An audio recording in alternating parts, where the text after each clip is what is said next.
walk into the kitchen, you saw the look on my face, you saw the look on my had to get out of this place. Ngayon, magluluto na tayo ng pagkain ni Martin. Natawa ako dahil nung Lunes, ginawa kong pagkain. Ano ginawa kong Lunes? Ano din yun? Manok din yun na may patatas ba? Ito. Sabi ko kay Martin, siguro happy ka ngayon dahil kakain ka ng patatas. Sabi niya, sagot talaga siya. Ano daw? Ano ba yung sagot ni Martin? Sabi niya, yes. Yes, mata yung sagot niya. Ko, bukas patatas na naman. Merkules patatas. Sabi ko sa kanya, okay lang daw. Wala daw problema. Kasi sa totoo lang po, minsan lang po talaga ako na, gumagawa ng ganito sa bahay. Patatas ba kay, hindi mo na ako mahilig nito. Tapos si Martin, hinahanap talaga niya yan dahil kung sa atin pa, ito ay kanin, sa atin kanin, hindi tayo nabubuhay minsan pag walang kanin, hinahanap talaga natin yung kanin. Sa kanila naman ay patatas. Yan ang palikan, parang kanin sa kanila ba kaya? Yung mga anak ko kasi, pag ganito, may pasok sila, wala akong problema sa pagkain nila. Pag, kasi wala naman sila dito, hindi naman sila dito nagla-lunch, sa eskwelahan pa sila. Si Martin lang talaga yung ko, at si Uma. Kaya pag uwi ni Martin, may makain siya. Kasi pag uwi niya dito, wala pa yung mga bata. 2:30 na, nasa bahay na yan siya. Tapos wala pang mga bata dito. Mga 4 pa darating yung mga bata. Kaya, doon man sila kakain sa eskwelahan nila. Kasi Martin lang talaga yung, kay Martin lang napagkain yung paniprepare ko at kay Uma pang umaga si Martin sa trabaho. Ngayong week na to pang umaga siya. At next week naman, pang gabi na naman si Martin. Kahapon, ang ginawa ko ay patatas din yun. May patatas at meron din tayong gulay. Magluto din ako ng gulay. At manok. Yan yung tanghalian ni Martin ngayon at ni Uma. Si Uma ba, masama yung pakaramdam niya. Parang galit na galit siya sa akin kanina. Sabi niya, ibibinta ko tong bahay. Ang dami niyang sinasabi sa akin. Sabi niya, ang sama ninyong tao. Sabi niya sa akin. Kasi sabi niya kanina, pagdating ko galing hatid kay Fiona, narinig ko naman nagsasalita ba? Kaya sa gising na si Uma. Kung gising na siya, ianuhin ko na siya. Isikaso ko na yung almusal. Kaya parang kakain na siya. Mabuti ngayong maaga siya magising. Kasi late po talaga yan nagigising si Uma. Nagagalit po yan pag umaaga mo ginigising ba. Kanina siya nagising na siya. Narinig ko lang na nagsasalita siya sa kwarto niya. May nagsasalita ba kaya pumasok ako doon sa kwarto ni Uma. Tapos, sabi niya ang sakit-sakit daw yung katawan niya. Masakit daw lahat. Sabi ko kasi kahapon tinusukan ka. Kahapon 2 tusok. Dito yung doktor kahapon. Kaya kung masakit yung braso mo Uma, normal lang yan dahil nga kahapon may may vaccination si Uma kahapon ba. Kaya sabi ko sa kanya, yun, nagalit siya. Ang sama-sama ninyo, masama kayong tao. Ano ginawa ninyo sa akin? Sabi pa siya, parang nagmura ba? Pero sa German na word yung sabi niya. Nagmura pa siya. Tapos sabi niya, ibibinta ko to lahat, ng bahay, lahat mag-aari ko to. Kahit anong na yung sinasabi niya. Pinayaan ko na lang ba? Tapos ayaw niya, napunasan ko siya. Hindi man pwedeng hindi punasan kaya napuno yung diaper niya kanina. Tuwing umaga po, kay Uma, pagpasok ko talaga sa kwarto niya, yung diaper na ginamit niya, yung gabi na yun, itatapon ko talaga agad sa basurahan. At yung mga nabasa sa bed niya, papalitan ko talaga agad ng bago. Tapos yung nabasa sa ihi, ilalabas ko talaga doon sa likod ng bahay namin kasi ayoko dalhin sa baba kasi hindi ko siya malabahan agad. Kaya may lalaban pa ko yung mga damit namin. Kaya doon ko siya nilalagay sa labas. Nilalagay ko lang sa lagayan ng mga labahan ba. Kasi kung sa baba, maamoy yung sa ihi ng mga ihi ng matanda ba, lalo na pag maraming gamot iniinom. Kaya doon ko talaga sa labas yan nilalagay. Wala naman tao dyan sa likod ng bahay namin yung kung saan kami nagtatambay tuwing summer ba. Doon ko siya nilalagay. Kaya sabi ko kay Martin na kailangan natin ng isa pang washing machine dahil si Uma araw-araw nababasa.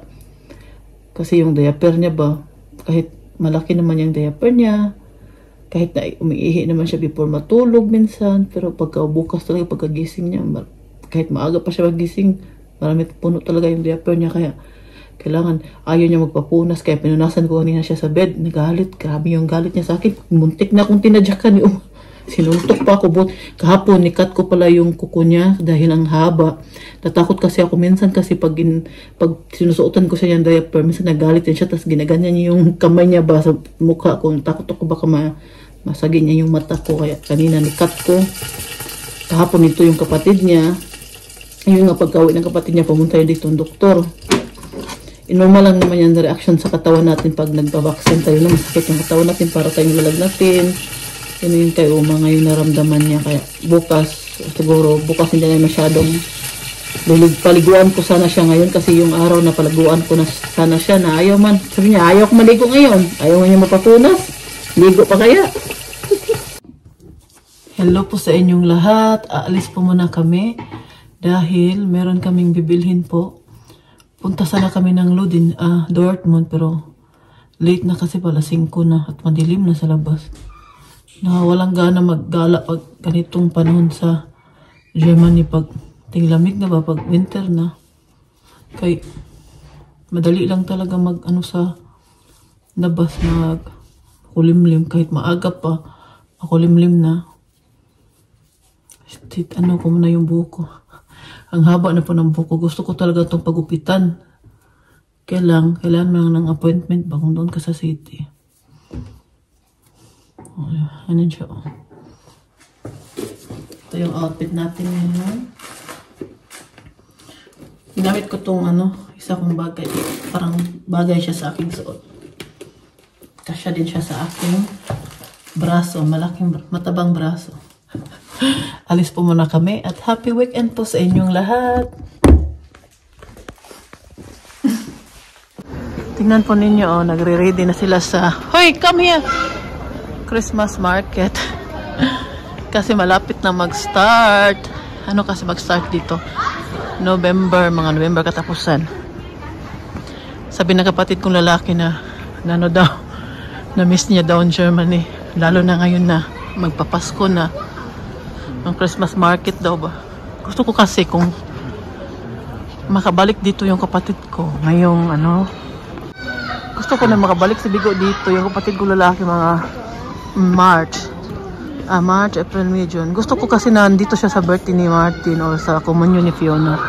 Ang communion ni Fiona ay May 25. Mas gusto ko na nandito siya yung mainit ba yung panahon at sa birthday ni Martin. Kasi sa Martin next year mag-60 na yan siya. Senior, sabi ng pamangkin ko, senior. Sabi ng pamangkin ko, senior citizen na daw. Ay! Natawa ako kasi sa Germany, di pa naman yan senior citizen, ganyang edad. 60 sa Pinas lang. Around the world. Ang ganda naman ito, eh.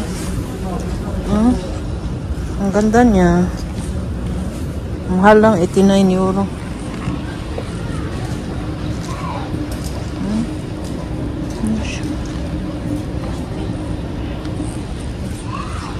Meron ding itong kulay na to. Black.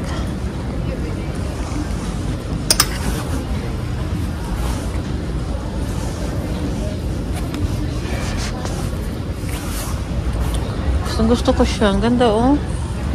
Kaya lang mahal, 89 euro. Tingnan po ninyo, ang cute ba, oh. Terno na siya. Meron din siyang kulay brown, oh, yan. Cute naman ito mga damit na pang bata, eh. Hindi yung kasya ni Fiona. Malaki na si Fiona. Ang cute pa. Ang ganda ng mga box nila, oh. Lagyan sa mga regalo ba. Ito pa, oh, ang gaganda. Ito din ang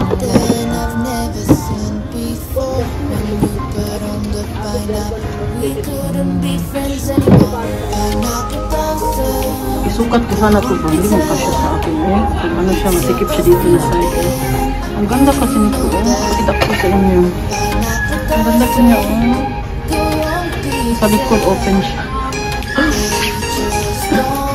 Kung akala mo naman, payat.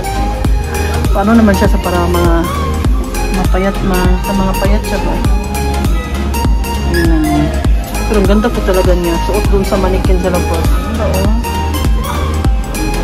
Sayang hindi siya kasya sa akin. Pero hindi ko naman siya bibili. Sayang nito, oh. Ang ganda sana nito, bro. siya kasya sa akin at hindi ko din nihintay na nila ako. Come here, baby. Shadi, di kalay da fastness, Mami Rose. Ja, guck mal. Mami Rose hat di kabauk. Oh. Und Papa auch. Und Philipp auch. Hindi mo na ako sasyan. Thank you for coming, Philip Schulte. Philip! Come. We will go in Asian store. Punta muna ako sa Asian store. Bakit? May bibilhin ako.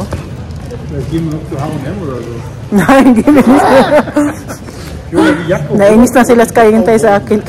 Pasok sa tindahan, pasok sa H&M, pasok sa New York, pasok naman dito sa CNA. Ngayon pupunta pinakalas. Pupunta ako sa Asian store. Dahil bibili tayo ng malunggay. May malunggay kasi sila minsan dyan. Tapos magtinula ako ng manok. Tinulang manok. Tingnan po niyo si Oma. Dito na kami sa bahay ngayon. Ngayon dadalhin ko na po siya sa kanyang paupuin ko na siya doon sa kanyang kung saan siya umiihi dahil gabi na para mapalitan namin siya ng diaper. Ano pa man? City pa man? Pero sa labas madilim na. Mapalitan siya diaper yan siya. Hindi ba klaro kayo yung cellphone ko? Teka po muna. Anoin ko muna siya pa. Ano natin siya? Pineapple doesn't go on pizza. They just don't belong.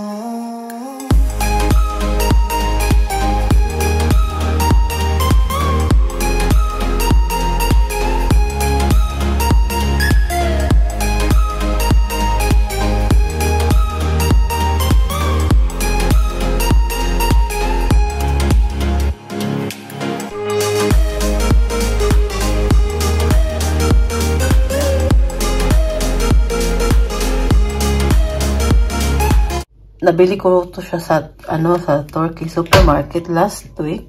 Friday ata yun. Nakatry na po ako nito noong merong Christmas party ba yun sa nila Fiona, sa eskwelahan nila. Kasi si Fiona maraming classmate na Turkey. Tapos tuwing may okasyon doon sa eskwelahan nila, tulad ng Christmas party or summer party, summer party pala yun. Magdadala ng pagkain ng mga mama. Kaya yung dinala nila, ganito. Natikman ko to siya. Ang sarap po niya. Para siyang turon o para siyang binalot ng lumpia wrapper ba? Parang lumpia pala. Pero ang nasa loob nito ay ayan, cheese ang nasa loob. Masarap po siya. Natikman ko to noong bago lang. Itong year na to lang. Noong summer.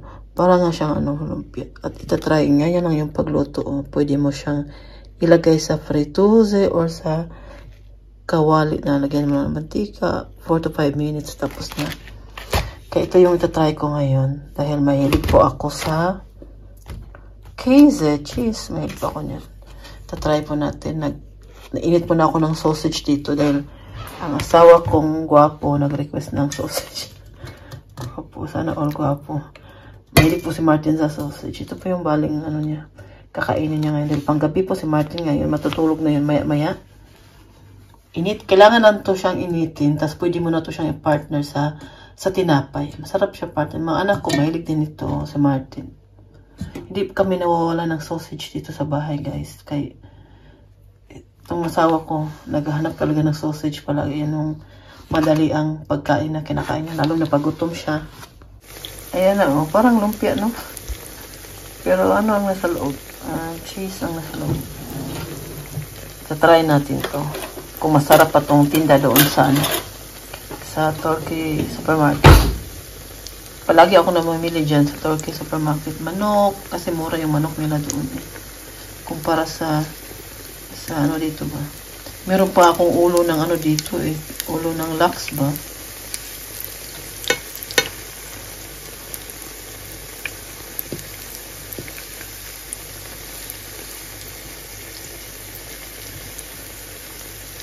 Mabango siya.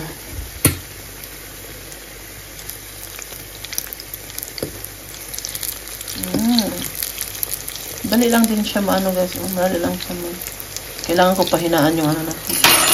Para di siya masunog.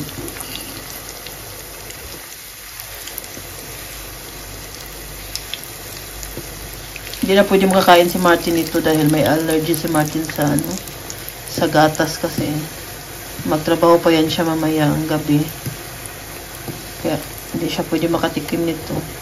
Hindi ko alam kung nakatry siya ng ganito. Basta ako nakatry na ako doon sa eskwelahan nila Fiona nung summer fest nila.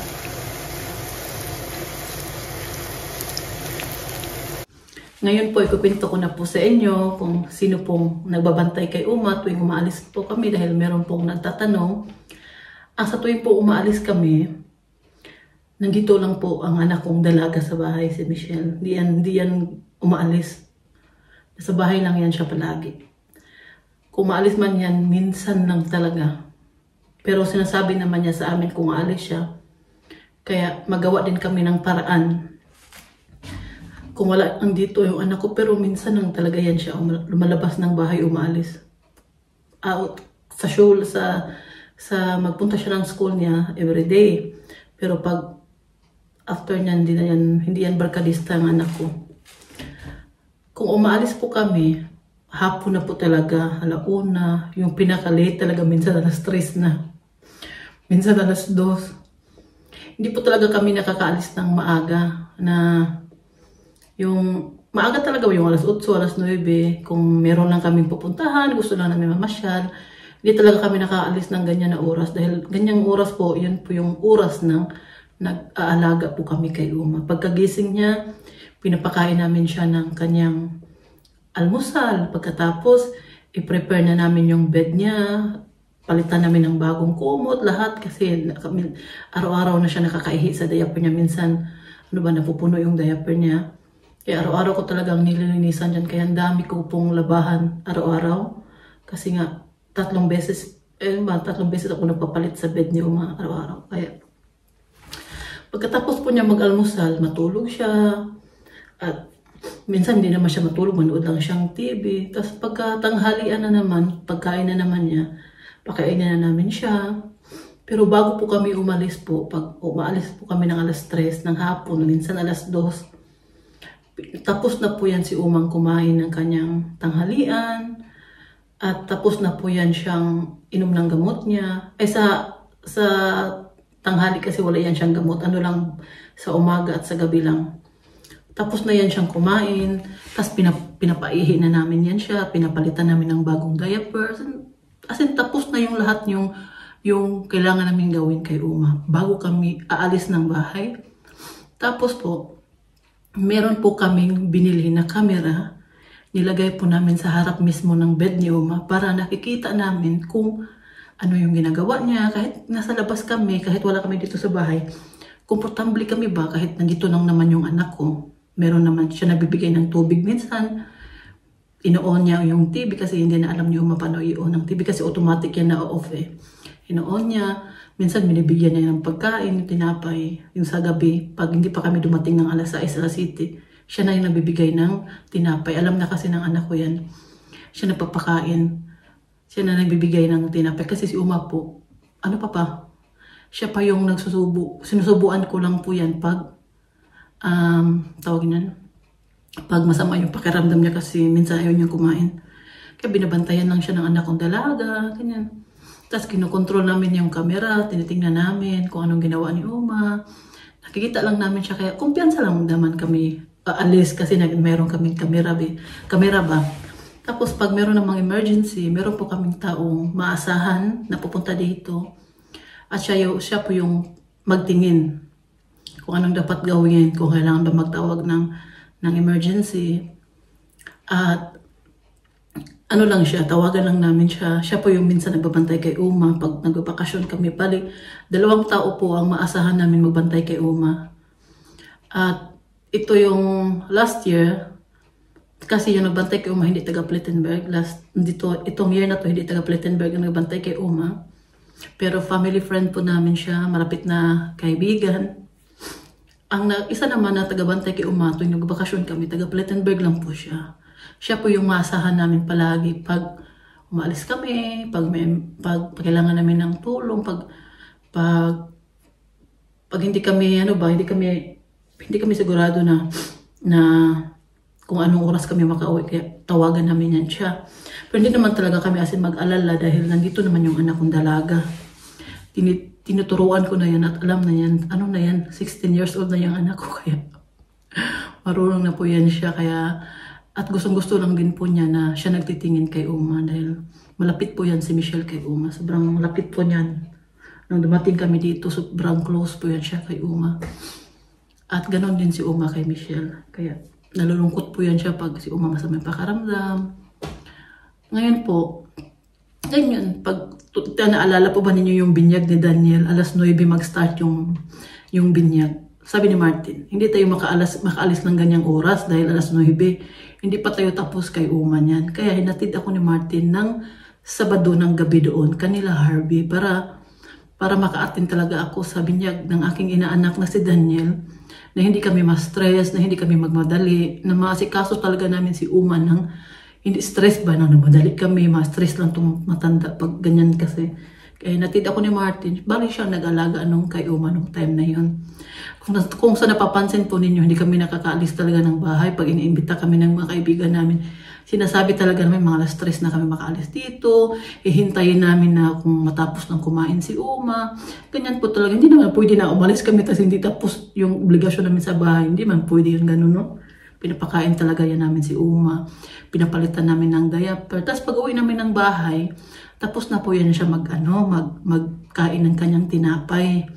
Habang kumakain po yan siya, binabantayan po siya ng anak ko.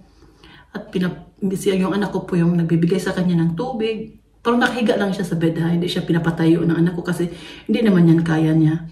Kami lang po ang nagpapatayo kay Uma. Ako or si Martin o kami dalawa ni Martin. Pag wala kami dito, yung anak ko lang dalaga ang nagbibigay sa kanya ng pagkain sa gabi. Kung oras na ng tingkain na wala pa kami sa bahay, siya nagbibigay. Pero pag maaga naman kami makauwi, kami nagbibigay.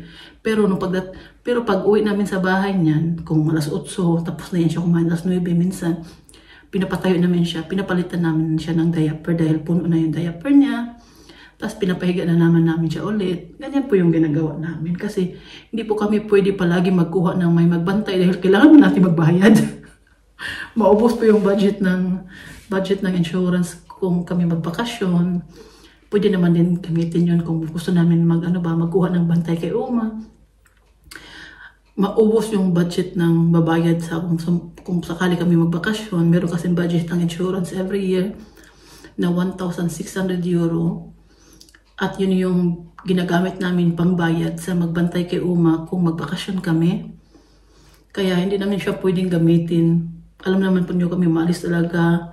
Kailangan din namin magpamili na lumabas, magbanding, di ba? Mamili, maggrocery, ganyan. Hindi naman kami puro lang sa bahay. Ganyan din naman ginagawa ng mga tao kakilala namin. Hindi lang naman din kami ang ganyan. Kasi hindi lang naman din pwede na katulad ngayon na iwan ko siya, galing ako sa labas, galing ako sa city. Pag uwi ko, inoon ko yung TV niya. Tinanong ko siya kung okay lang siya, okay lang daw siya. Hindi naman din kami nag-alala dahil hindi naman talaga siya nag-iisa dito sa bahay. Nandiyan naman yung anak kong talaga. Merong magbibigay sa kanya ng tinapay. Kung sa gabi, gutom na siya, tapos hindi pa kami dumating o tubig. Kaya yan po yung ginagawa namin. Katulad din, naawa nga ako sa kaibigan ni Uma pa dahil noon, yung kaibigan niya, mag-isa lang siya sa bahay, tapos minsan nakikita namin siya ng gabi, gising pa siya. Hindi kasi normal, kasi maaga kasi yun siya matulog. Tapos maaga din siya magising, alas 3 gising na siya. Tapos nag-alala ako baka lumabas ng bahay ba na siya na mag-isa kasi may na din yun, 80 plus na. Naawa ako ba, kaya sabi ko, hindi talaga madali pag matanda ka na, tapos wala kang kasama sa bahay na makatingin sa'yo ba. Tapos maigi kasi yan may kasama ka sa bahay dahil meron makatingin sa'yo. Pero ngayon nagagawa lang kasi namin yan ngayon dahil si Uma na kasi hindi na siya nakakatayo na mag-isa. Noon kasi na nakakatayo pa yan siya. Hindi talaga namin pwede na matagal kami hindi talaga pwede na walang magbantay sa kanya kasi baka sabihin niya gusto kong maihi, wala magpapatayo sa kanya. Noon kasi nakakatayo pa siya pero kailangan niya ng alalay. Ngayon kasi hindi niya talaga kaya nang tumayo na siya lang. Meron na talaga kaming ginamit na machine na yung lifters ang tawag noon, para paipuin siya sa kanyang yung upuan niya kung saan siya umiihi. Yun po yung ginawa namin. Ngayon kasi hindi na siya nakakatayo mag-isa, kaya sa diaper na lang talaga siya lahat. Minsan sa diaper siya, minsan dumi niya ba, pero minsan lang talaga.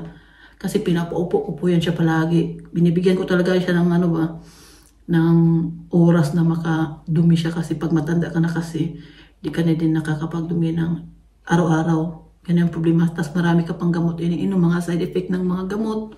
Ayan po yung ginagawa namin. Huwag po kayong mag-alala dahil hindi po kasi nag-iisa dito sa bahay. Nandito po yung anak kong dalaga, makatingin sa kanya. Tapos meron din kaming kamera. Ipapakita ko po sa inyo yung kamera ni Uma. At meron din kaming taong maasahan. Pupunta dito kung sakaling may emergency. Siya magtawag ng emergency at siya kung lang naman emergency, diba? Pero huwag po kayong mag-alala dahil okay lang naman po si Uma at maraming salamat po sa nagdasal kay Uma. Isang araw lang po siya nilagnat. Kayon, na po siya, okay na po siya. At papakainin ko na din siya ngayon ng kanyang tinapay dahil mag-alas 6 na, alas 5:30 na ata. Hindi na po niya madilim na sa labas. Kaya, yun lang po. At sana palagi niyo pong suportahan si Mami Rose at malagi po kayong, sana palagi po niyo po akong panoorin. Sana hindi kayo magsasawang panoorin si Mami Rose. Maraming salamat po sa iyong suporta at mag-iingat po kayo palagi. Bukas ulit po. Bye! Ito po yung camera namin dito sa kwarto ni Uma. Pag umaalis kami, nakikita po namin siya. Yan po yung nakaharap sa bed niya. Kaya nakokontrol namin kung natulog ba si Uma or nagising ba, nanood ba ng TV. Living the highs and lows.